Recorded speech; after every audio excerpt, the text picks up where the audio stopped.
Good morning, dear children of class 7, and I am glad to welcome you all to my botany class in this new term. Let God bless you all with good health and wisdom throughout this term. So, start learning your lessons very well right from the beginning of this term. Clear? So, let's start today's class. So, today's class is going to be the continuation of the lesson what we were learning just before the exams, and today's topic is going to be about heterotrophic nutrition. We were learning about plants, right? So, about the nutrition of plants, you know already plants always undergo phototrophic nutrition, no, because they can carry out photosynthesis, so they will carry out phototrophic nutrition. However, some plants also undergo heterotrophic nutrition. What is this heterotrophic nutrition? We learn in detail throughout this class. So, the word hetero refers to another. You know, photosynthesis is an autotrophic process, no, which means auto is self. Plant can carry out photosynthesis by itself and make its own food. So, it is called the autotroph basically. But sometimes it is called the heterotroph because hetero is another. When it depends on another organism or plant or animal for food, that time it can be addressed as heterotroph. Trophos means feed or food and hetero means another. Clear? Then, how can you define heterotrophic nutrition? When an organism depends on another organism for food, then it can be addressed as heterotrophic nutrition. How will you define? When one organism depends on another organism for its food, then it is called as heterotrophic nutrition. You should learn the definition, you should memorize. Clear? So, this dependence can be direct or indirect. So, depending on another organism can sometimes be direct dependence or sometimes it indirectly depends. About this you will understand better when we learn in the when I switch on to the upcoming slides.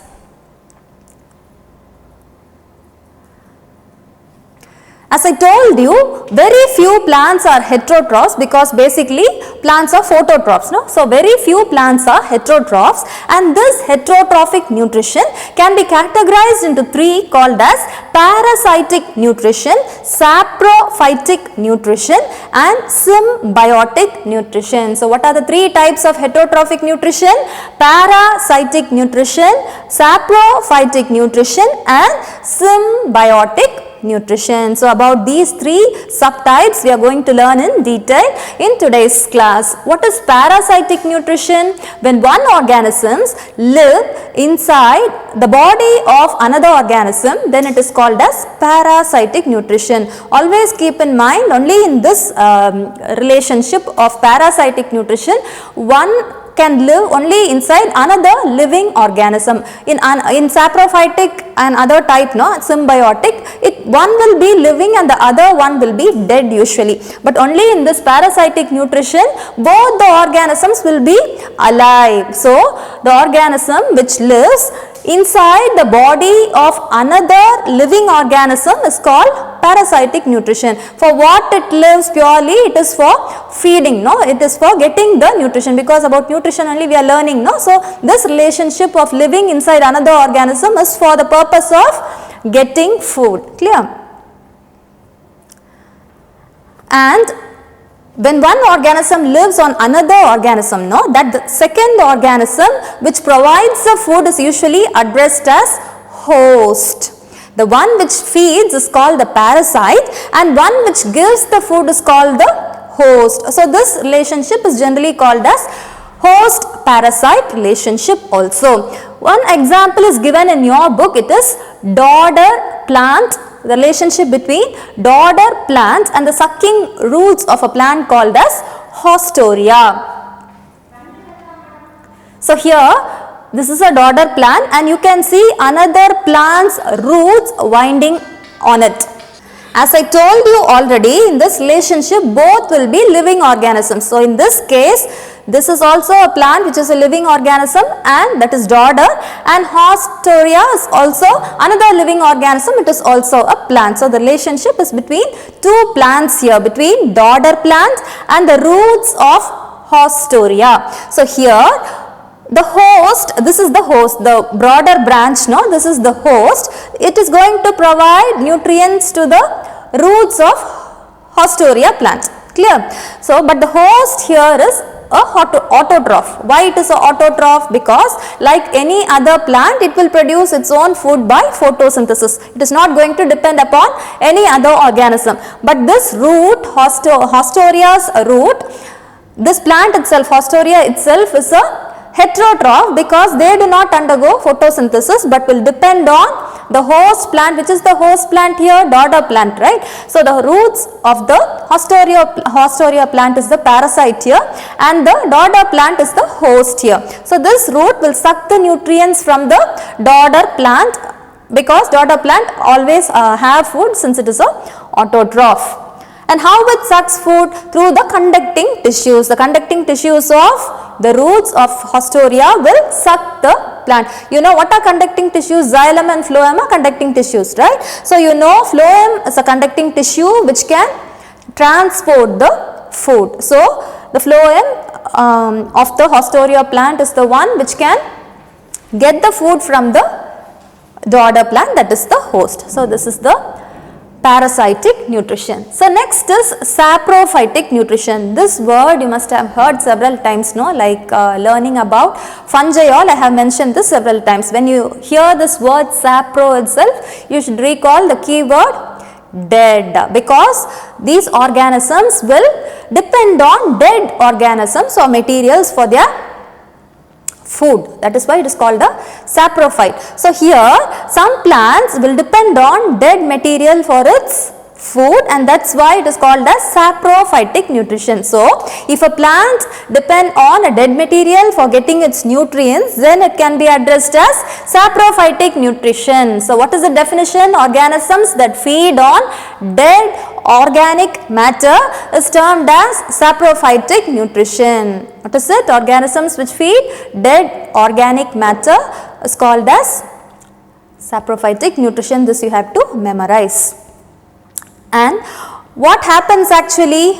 The dead material is broken down by the plant using the enzymes of the plant. The dead material is broken down into smaller particles, and then only the plant can consume those minerals or nutrients. As such, the dead material the plant cannot take in, no? So what will break? Either the plant itself will produce enzymes and digest, or it will depend on other organisms also, like some fungi all will also help in breaking the dead materials into smaller particles which can be taken up by the plant. So already I told you, dead organic matter is the source, but before the plant uptakes it, this organic matter is broken down into inorganic matter, because plants can uptake only inorganic forms. So it is broken down by the enzymes of the plant into inorganic matter, and then the inorganic matter the plant can take it as nutrient.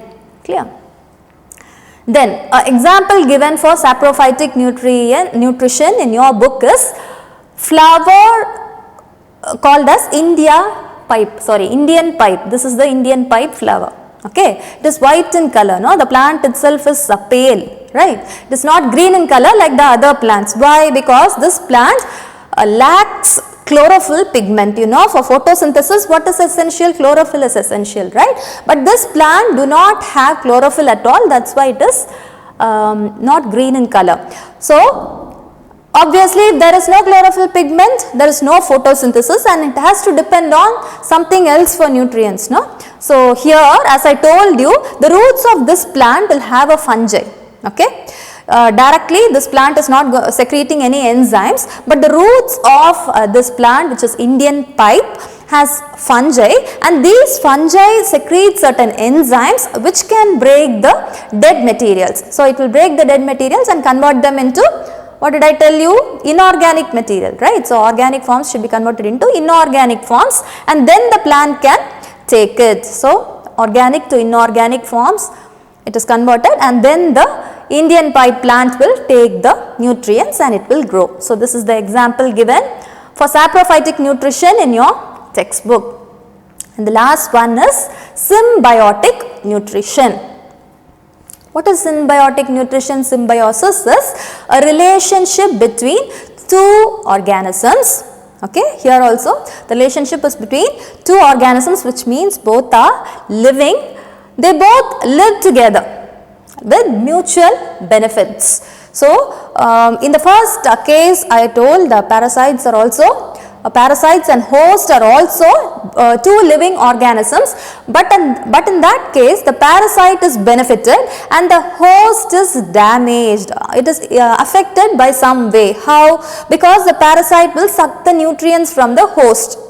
Okay, suppose if you have worms in your stomach, no, and it will start eating or taking up the nutrients what you eat, right? So, you will lack some of the nutrients because part of your nutrition is absorbed by the worms if it lives in your intestine. Similarly, in some way it affects the host because part of its nutrients is taken up in the parasitic relationship. Whereas here in symbiotic type of nutrition or relationship, both are mutually benefited. One will take something from the other and give something, so that the other one is not affected, whereas it is benefited. So, when I explain the example, you will understand better. What is the example given in your text? It is the relationship between leguminous plants and a bacteria called as rhizobium. Here it is not, the relationship is not between two plants, but between one bacteria and one plant. What is the name of the bacteria? It is rhizobium. So, rhizobium is the name of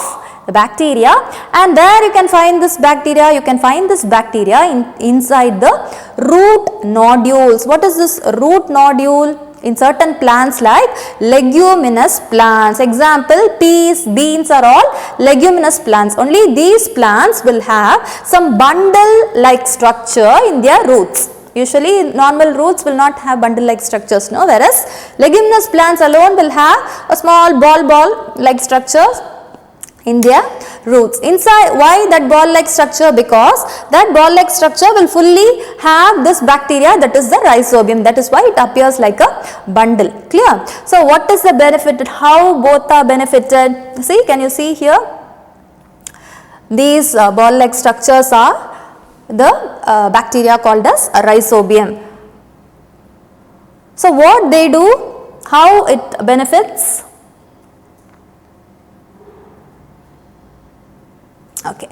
So, usually these plants, leguminous plants, no, they grow in a soil where nitrogen is deficient. The property of these plants is to grow in a soil where there is no nitrogen or very little nitrogen. So, this bacteria rhizobium, which lives in their root nodules, what they do?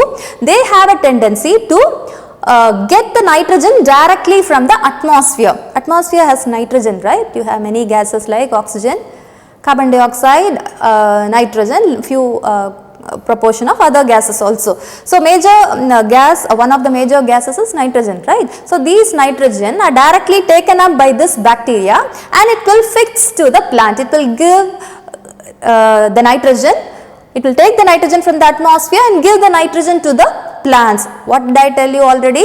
The plants usually grow in nitrogen deficient soil, no, but you know one of the major component of fertilizer required when we apply also, no, usually we address as NPK fertilizer like nitrogen, potassium is all essential for plant growth. So, this when this major nutrient is lacking and then this bacteria can fix directly the atmospheric nitrogen to the plant, it is of great benefit, no. So, they will be highly rich in nitrogen. So, the deficiency will be compensated because of the presence of this bacteria. Clear? Then how was, okay, now the plant is benefited because of the presence of rhizobium. How was rhizobium benefited? Rhizobium is benefited because it is a living place or habitat for it to live, right. The plant provides like a place to live for the bacteria. So, that way the bacteria is also benefited. So, here the mutual benefit is bacteria are nitrogen fixers, directly they take the nitrogen from the atmosphere and give it to the plant. Similarly, the plant will provide shelter or living place for the rhizobium bacteria to live. So, this is the symbiotic relationship. Then there are also one more group of plants called as insectivorous plants. This you must have studied in your previous grade. In grade 6 you have studied this, no? Insectivorous plants.